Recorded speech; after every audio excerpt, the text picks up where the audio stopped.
Yes, BINI will be the first P-pop group to perform in Summer Sonic Music Festival in Japan.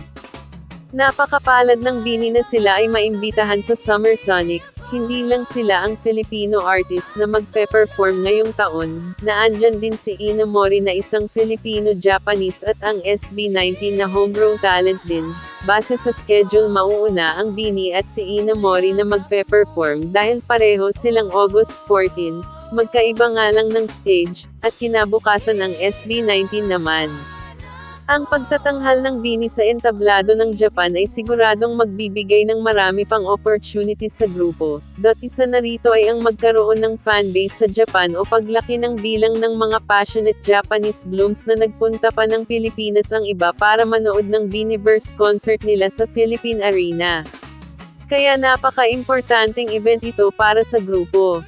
Dahil ang Japan ay pangalawa lamang sa US na may pinakamalaking music industry sa buong mundo na may market value ng higit $2 billion na may unique at sustained reliance on physical media. Yes, Japanese music fans still buy CDs, cassette tapes and record vinyls at hindi lang isang album, kundi multiple copies pa. Meron din siyang massive mature market na inilalarawan ng strong idol culture, high-intensity fan engagement at thriving live entertainment. Ang mga Japanese ay kilala rin sa pahiging dedicated superfans na tinatawag na oshikatsu. Japanese music fans spend heavily on music and merchandise and live concerts. Domestic market pa lang very lucrative na, kaya no need pa ng world tour para sa isang successful Japanese artist. Tulad ni Tatsuro Yamashita na never nag-perform outside of Japan in his entire career, ganoon din ang kanyang kabiyak na si Maria Takeuchi. Nakilala sa kanyang hit song na Plastic Love.